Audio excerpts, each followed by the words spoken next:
Perkenalkan diri Anda sebagai self-image adalah identitas yang Anda perkenalkan kepada dunia ini, kepada semesta ini. Semua citra diri Anda yang Anda perkenalkan kepada semesta itu apa?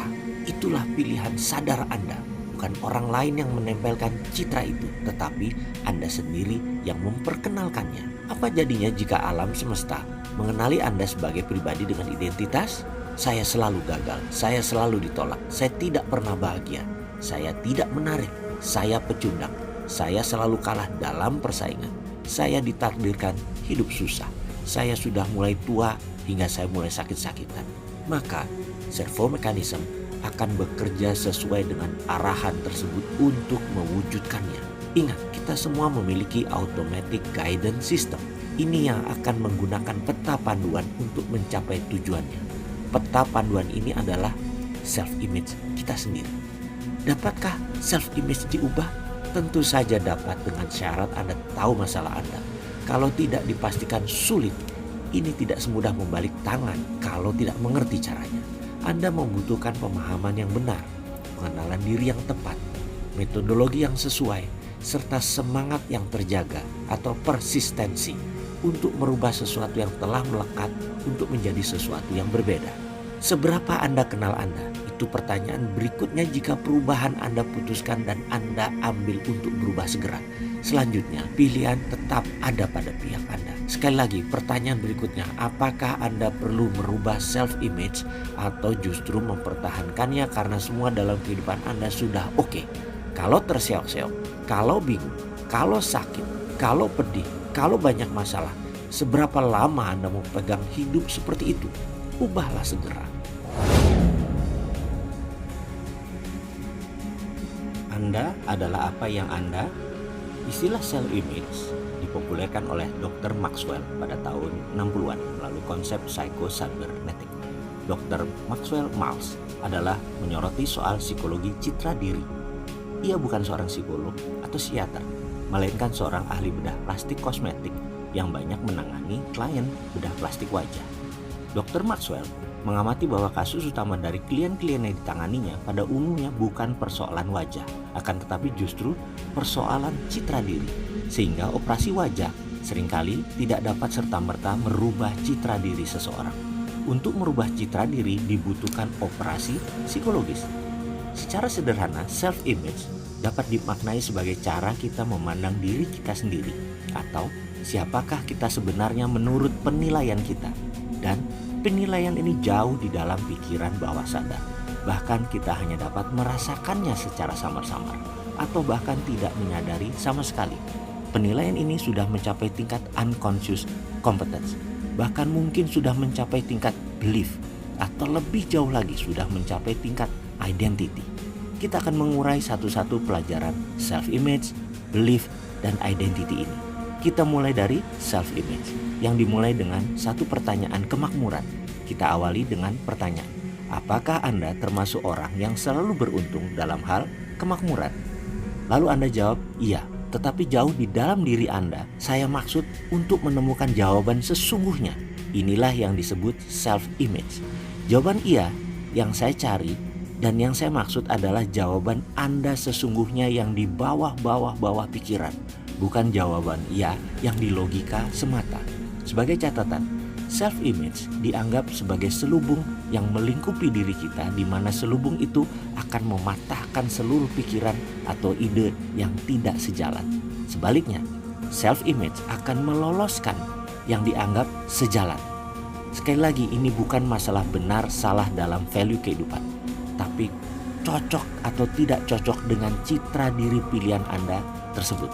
Sebagai contoh, jika seorang memiliki self-image misalnya, saya selalu akrab dengan kesialan, maka dapat dibayangkan apa yang terjadi ketika yang bersangkutan suatu saat mencoba berbisnis. Ya, tentu segala hal yang akan membawa kepada keberhasilan bisnis akan segera disabotase oleh self-image. Sebaliknya, yang membawa kepada kegagalan akan disupport penuh oleh self-image-nya.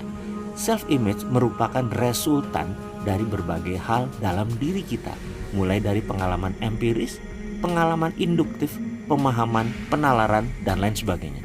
Self-image adalah payung besar yang menaungi outcome, sehingga jelas bahwa tidak layak membicarakan outcome jika self-image masih berpotensi untuk melakukan self-sabotage. Video berikutnya adalah bagaimana kita membongkar cara agar self-sabotage, self-image kita yang menyabotase negatif, hilang.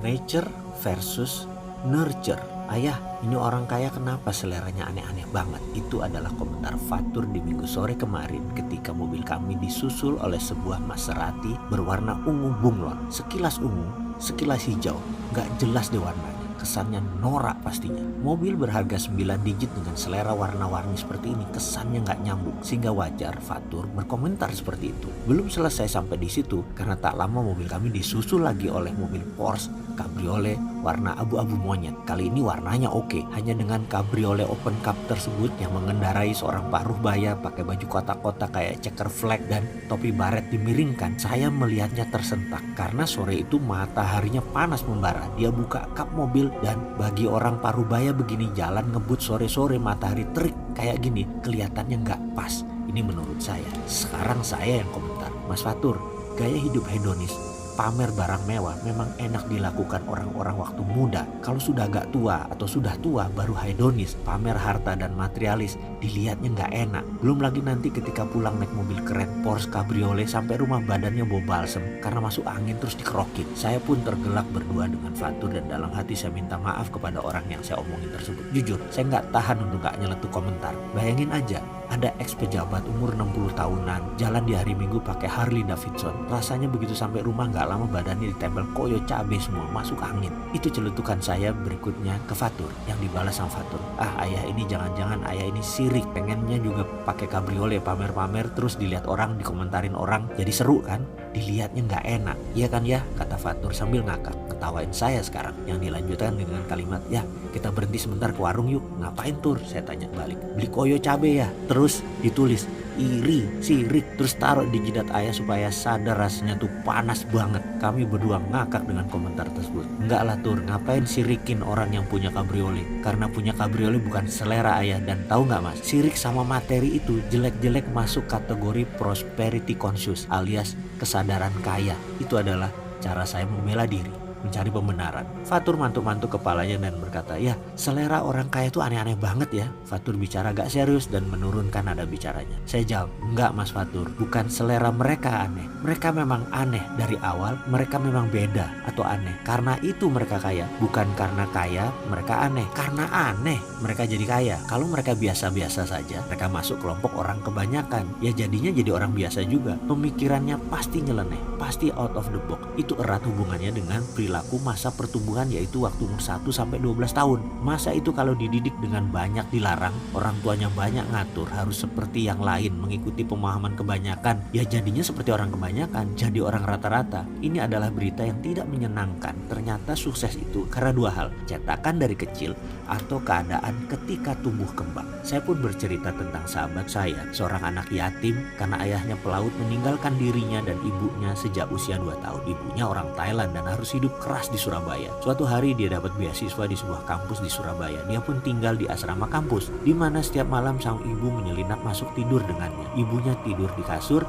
dia tidur beralas tikar. Ketika pagi sang ibu menyelinap pergi berdagang dan sang anak kuliah hingga petang lagi ibunya masuk menyelinap untuk tidur. Mereka saking miskinnya tidak punya apa-apa. Namun kurang dari 10 tahun kemudian dia merupakan pengusaha yang sukses. Saya pun bertanya kepadanya apa resep suksesnya. Dia berkata dengan lugas, Mas, bisa dibayangkan keadaan saya tiap malam lihat ibu berjuang untuk menyambung hidup dan harus menyelinap seperti pencuri hanya untuk tidur malam. Maka di kepala saya dan di hati saya cuma satu hal, saya harus kaya dan ibu tidak boleh menderita. Otak saya tidak ada pikiran yang lain.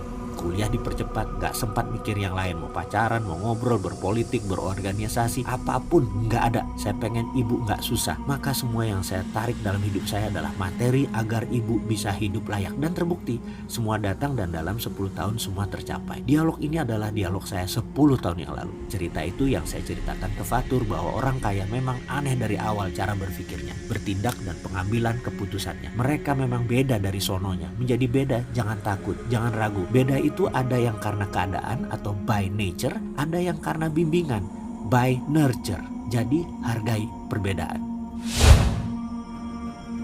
Dalam berdagang ada istilah price taker dan price maker. Price taker bukan kita yang menentukan, namun para pemain besar seperti big boy di dunia currency atau para trader besar di dunia komoditi atau tambang mineral lainnya pada indeks bursa komoditas lainnya.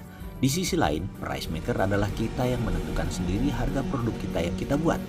Dalam price taker, Indonesia yang memproduksi minyak saja tidak bisa menentukan harga minyak karena yang menentukan pasar atau para pemain yang lebih besar dari Indonesia. Bahkan Saudi yang menghasilkan 40% minyak dunia hanya bisa pasrah oleh pasar.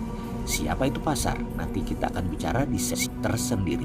Yang jelas di setiap komoditas, sawit, cengkeh, teh, kopi, semua itu ada pemainnya.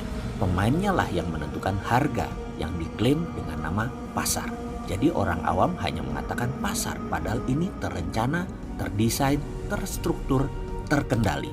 Ada baronnya di masing-masing komoditas, ada rajanya, dan sudah ada berlangsung ratusan tahun sistem ini terjadi. Jadi naif sekali kalau kita berbisnis kita jadi korban harga, padahal kita produsen terbesar. Misalnya di kelapa sawit atau CPO, kita produsen tapi victim sistem tak bisa menentukan harga. Kita produsen tapi jadi price taker. Begitu juga di komoditas teh, kopi bagi Indonesia. Ya, beginilah kalau negara itu tidak berdaulat. Coffee bean, biji kopi. Kita menjadi price taker. Sekarang kita ilustrasikan. Misalnya 1 kilo saat ini adalah Rp100.000 per kilo. Setelah di roast jadi Rp150.000 per kilo. Dan itu harga umum.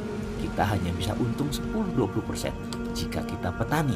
Ketika digiling dan dipilah dengan mutu bagus, mutu sedang, mutu rendah, maka mulai harga berbeda. Dan ini yang menentukan sudah pabrik produsennya. Dan ketika diberi merek, mulai dari kapal api, kopi ABC, hingga Nescafe, Dolce Gusto, dan lain sebagainya, maka penentu harga ditentukan oleh sang produsen tergantung target pasar retail mereka. Di sini margin keuntungan bisa 20-30%. Ketika Starbucks masuk, ambil dari petani kopi bean, diproses hingga diseduh dalam bentuk cappuccino, frappuccino, ditambah suasana nongkrong. Maka dari bean melompat 3 lapis, melompati roasted, manufaktur, langsung ke pelanggan, dan menjadi service. Maka margin keuntungan per kilonya bisa 1000%. Karena dari Rp100.000 per kilo diproses hingga dijual 15 gram Rp50.000. Catatan harga cappuccino di Starbucks hanya membutuhkan 35 gram kopi kurang lebihnya, atau 1 kilo bisa buat 30 cup cappuccino.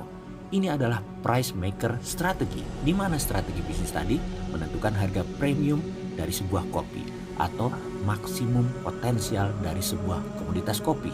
Dari strategi price yang dilakukan Starbucks adalah contoh sempurna. Starbucks contoh sempurna dari strategi bisnis midstream dan hilir high end. Starbucks ini sahamnya salah satu darlingnya Wall Street karena sudah naik 5.000% sejak IPO. Kita bicara lebih dalam lagi ke pelajaran harga. Bisnis kita sekarang apa? Jasa kah? Tangible produk kah? Midstream? Main di tengah kah? Downstream? Main di hulu kah? Atau main di hilir di pasar paling bawah? Menarget kelas mana? Kelas atas, kelas tengah, atau kelas bawah? Kelas A, kelas B, atau kelas C? Barang yang habis dipakai atau consumable good kah? Atau barang yang awet atau non-durable goods kah? Food dalam kemasan kah? Makanan siap saji kah? Yang jelas kita tidak bermain di pasar price taker. Kita bermain di pasar price maker. Karena kita akan menentukan strategi price. Bayangkan, dari sekedar diskusi tentang pricing ternyata masih panjang ya. Karena itu saya bertanya mau kemana arah pelajaran video ini sebaiknya. Karena pelajaran tentang pricing ini adalah strategi paling penting dalam dunia retail. Kita terusin, butuh yang mana?